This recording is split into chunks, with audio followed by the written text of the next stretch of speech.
Um golpe de Estado no Madagascar. E o que será esse golpe de Estado? Se ele se limitará a ser apenas isso? Ou seja, nova gente no poder, novas pessoas, mas sem qualquer alteração da ordem econômica e social. Ou se é um golpe que produzirá uma revolução, a mudança das relações econômicas, das relações sociais, da ordem socioeconômica, que produziu naquele conjunto de influências diferentes, ali uma parte do país que tem influência cultural árabe, uma parte que tem influência cultural francesa, outros, inclusive com influência portuguesa, né, nas relações com Moçambique. O Madagascar é um país pequeno, é um país sem grande relevância econômica, mas que, por exemplo, exporta cobalto. Claro, não é aquela produção fabril da República Democrática do Congo, mas produz cobalto. E o cobalto, como falávamos ontem, é parte desse conjunto de minerais que formam o petróleo destes tempos. Né? É o motor da nova economia, das relações econômicas, da produção e até das relações sociais. E, no entanto, é um país onde as pessoas estão sem perspectiva, pobreza, e basicamente as manifestações foram provocadas por excessivos episódios de falta de eletricidade e de água potável. E aí a população olha para os governantes e encontra gente rica que de tempos em tempos está viajando para a Europa. E basicamente o Rajoelina, André Rajoelina, o presidente que fugiu num avião militar francês cedido pelo Macron, que foi resgatar o amigo, o colaborador dos interesses franceses no Madagascar. Ele chegou a decretar o fechamento do parlamento no último gesto desesperado. O parlamento deu de ombros e votou o impeachment. Então ele sofreu impeachment. Mas os militares tomaram o poder. Há um corpo de administração de pessoal e de serviços do Exército, que é o CAPSAT, que está no topo da cadeia de comando. Tomou o poder. Infelizmente, a imprensa fala muito pouco do que acontece na África. E aí, quando fala, é porque acha que ali está o elemento de atração da atenção, que é falar na tal geração Z, né? Geração Z derrubou o governo. Não, quem derrubou o governo foram os militares. Sem o apoio dos militares, o Rajoelina picou a mula, foi-se embora. E os militares tomaram o poder. É apenas um golpe, ou seja, amanhã eles estarão na rua dando borrachadas e atirando nos jovens que se manifestam, ou é o início de uma mudança? A pergunta é pertinente porque nós tivemos golpes que, se não produziram uma revolução, mas iniciaram uma transformação muito importante no Sahel. O Sahel é aquela região ali entre o deserto do Saara e a África, chamada de subsaariana, né? E o Sahel tem 3 países que se insurgiram contra a ordem que os massacrava: Burkina Faso, Mali e Níger. Não por acaso, a França tinha suas botas e seus interesses nesses 3 países. Eles botaram para fora não apenas as forças militares francesas, mas também a moeda imposta pela França, as suas ex-colônias ou, na prática, neocolônias. Uma moeda cuja administração e emissão soberana é francesa. A França tem a soberania sobre essa moeda. Então ela controla a política monetária, controla a política econômica, controla até o orçamento desses países. O Senegal tenta fazer um caminho mais suave, depois de uma eleição que colocou finalmente a oposição ao governo francófono no poder. Mas esses 3 países foram atacados e têm sido atacados de diversas maneiras. Seja pela União Africana, comandada pela Nigéria, que traiu, inclusive, os objetivos originais dessa unidade africana, dessa união de países africanos, e passou a fazer o serviço das potências colonizadoras. E a Nigéria tornou-se cúmplice de um ataque, primeiro econômico, depois a tentativa de minar a capacidade desses 3 países de proverem infraestrutura aos seus cidadãos e ameaçaram uma invasão ao território do Mali. Foi quando se formou a União do Sahel, com um item interessante em seu estatuto, e que dizia basicamente, diante da realidade da ameaça, se o Mali for atacado, Níger e Burkina Faso se sentirão atacados e participarão da defesa do território do Mali. Foi o que fez a Nigéria recuar. Mas grupos terroristas financiados pelo Ocidente são o grande problema, que faz, por exemplo, o Mali usar 22% do seu orçamento com defesa. Porque se não faz isso, o governo cai. Esses grupos são muito bem armados. E, claro, recebem dinheiro e armas do Ocidente. Não que eles queiram a vitória do Ocidente. Eles querem o dinheiro e as armas para tomarem o poder e depois para romperem com o Ocidente. Mas o Ocidente, principalmente a França e os Estados Unidos, utilizam esses movimentos terroristas para enfraquecerem os governos que tentam a independência. Burkina Faso só foi independente e livre durante 4 anos, no governo de Sankara. Sankara foi assassinado. Ele não foi assassinado porque ele fazia discursos anti-imperialistas e anticolonialistas. Ele foi assassinado porque ele revolucionou Burkina Faso. O Alto Volta virou Burkina Faso a terra dos homens dignos, dos homens honrados. Esse é o novo nome, né, que foi dado. Mas ele passou a garantir, olha que audacioso, vejam que audácia, educação gratuita, saúde gratuita para todos, educação para todos, salários iguais em funções iguais para homens e mulheres, um movimento para abrir espaço nas escolas e no mercado de trabalho para as mulheres.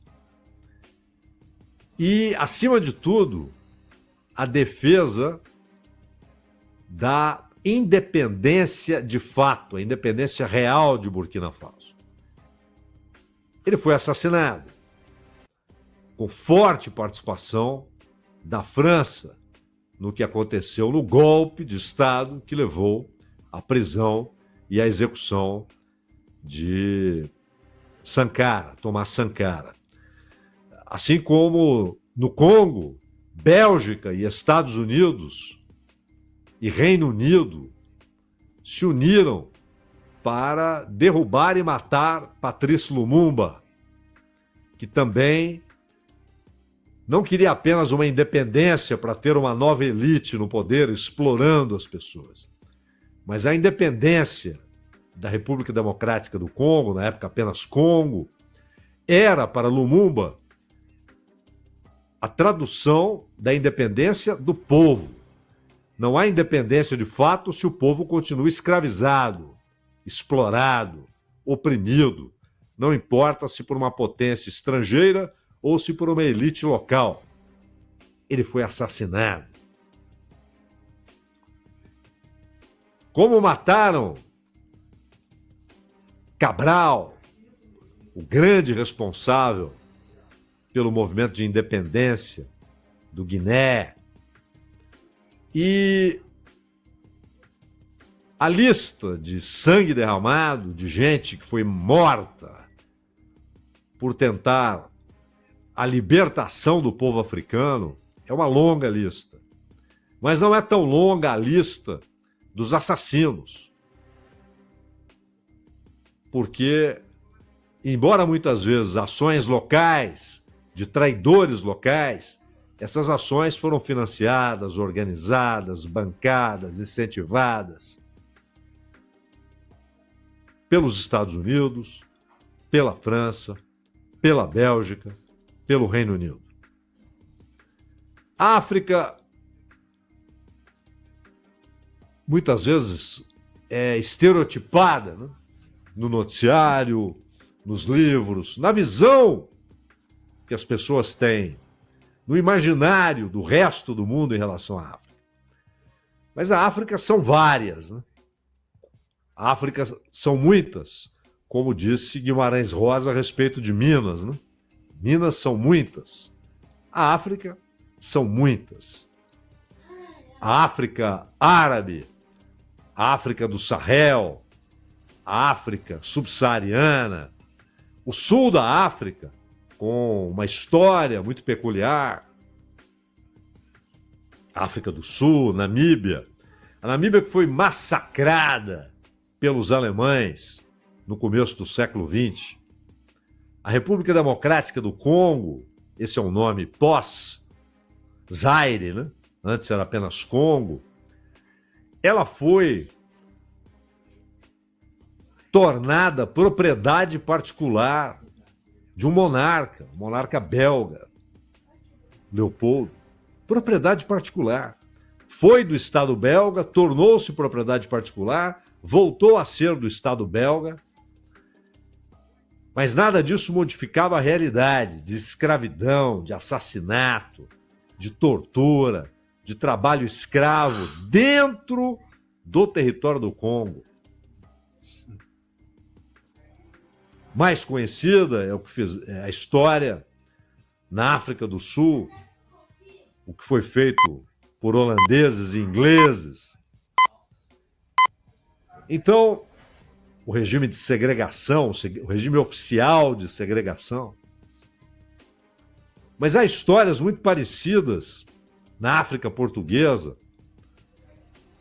desde do insular Cabo Verde, passando por Angola, até chegar ao Moçambique. Então, a África foi usada para fornecer mão de obra escrava para as colônias dos europeus nas Américas. E continuaram depois da independência, inclusive dos Estados Unidos. O sul dos Estados Unidos, as unidades do sul dos Estados Unidos, que foram se incorporando à federação, nunca abriram mão da mão de obra escrava, do trabalho escravo. Nunca abriram mão desse crime contínuo que atravessou séculos. Como no Brasil, a independência do Brasil não significou a independência dos negros. Mas a piora nas condições de trabalho, na servidão forçada, no princípio canalha de um homem ser proprietário de outro, de uma pessoa ser proprietária de outra. Então, pessoas foram arrancadas da África, mas, sobretudo, muita riqueza natural foi arrancada da África. E sem nenhum constrangimento. Apenas eram massacrados os que se revoltavam, os que tentavam defender suas famílias, suas riquezas, seu modo de vida. E isso ocorreu principalmente na África subsaariana. Mas também ocorreu na África Árabe, ocorreu na Argélia, ocorreu na Tunísia. O que os franceses fizeram na Argélia, muito dos métodos modernos de tortura foram desenvolvidos pelos franceses na Argélia e depois exportados, utilizados por outros países. A França desenvolveu métodos de tortura na Argélia. Então são séculos de opressão, de roubo de riquezas naturais e roubo de gente, roubo de pessoas, a transformação de pessoas em coisa, a coisificação de seres humanos, a coisificação de crianças, de mulheres. E mesmo com o fim da colonização formal, em processos muito diferentes, feitos pela França, pelo Reino Unido, por Portugal, mesmo assim,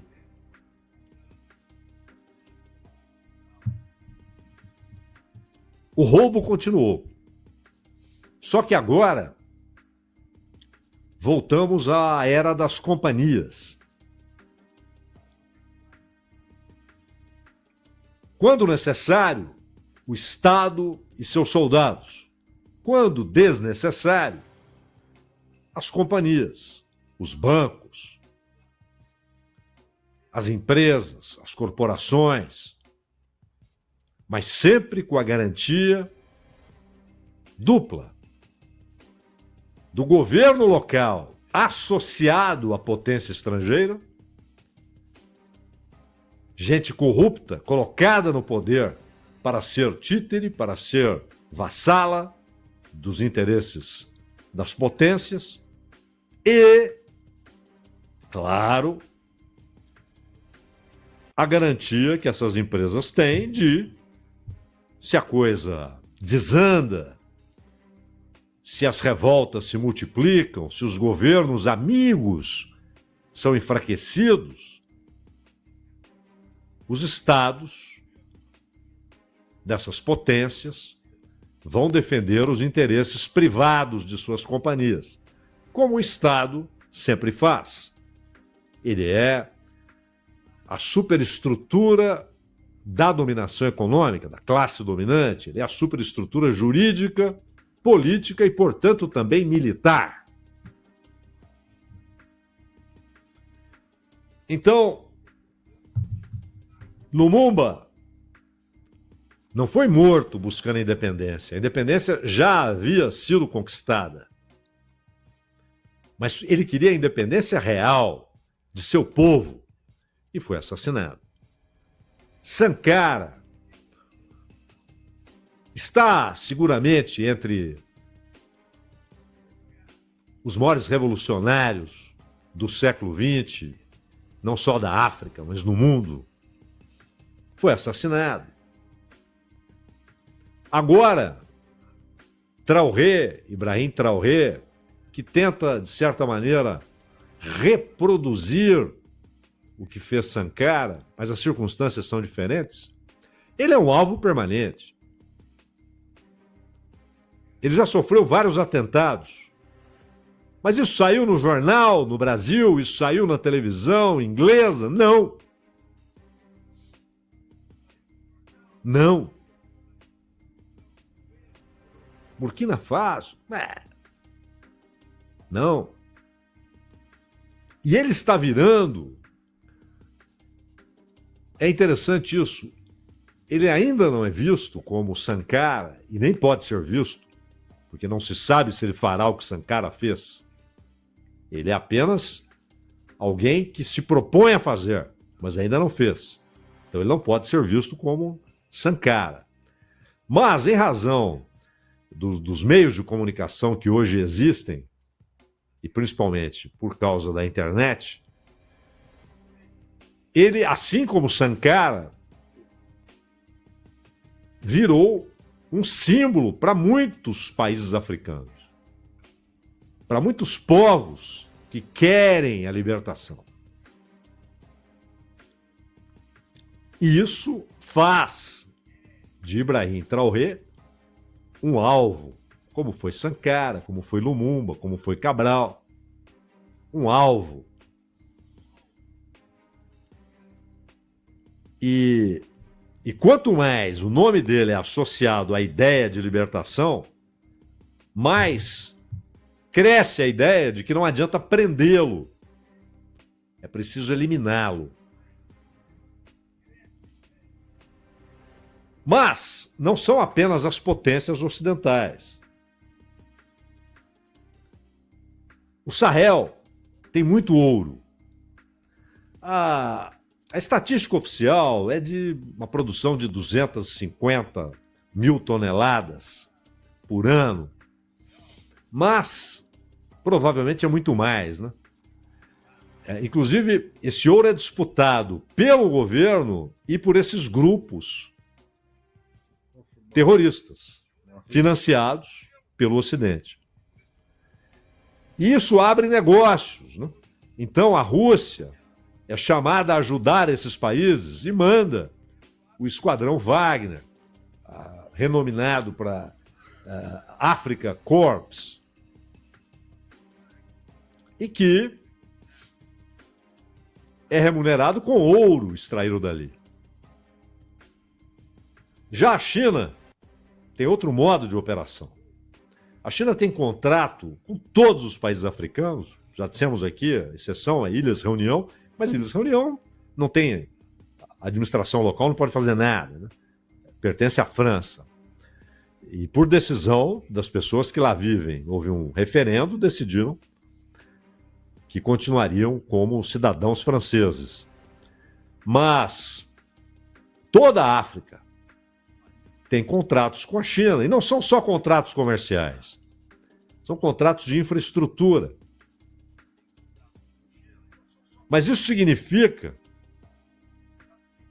que esses países ficam limitados à entrega de matéria-prima.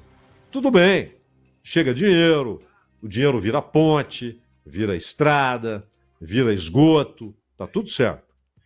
Mas a riqueza que poderia produzir prosperidade local, convenhamos, não há o que nós conhecemos como a economia destes dias, a economia moderna, sem cobalto. E a República Democrática do Congo produz 70% do cobalto do mundo.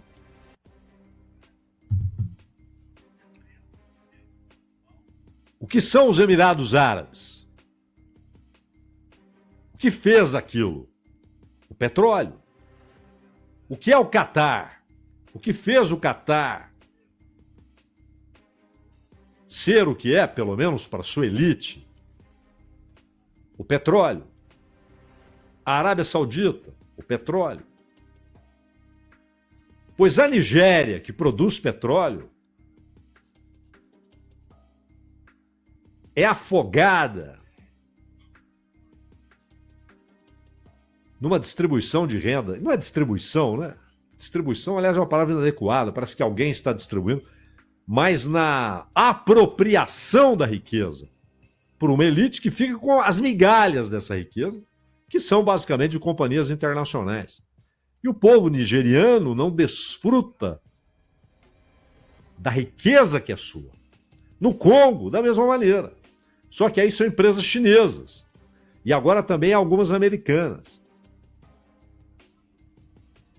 Os congoleses estão sobre uma riqueza imensurável, que é essencial, que é insubstituível hoje para a economia e para bens de consumo, inclusive celular, computador de mesa, computadores em geral, baterias de carro elétrico, baterias em geral.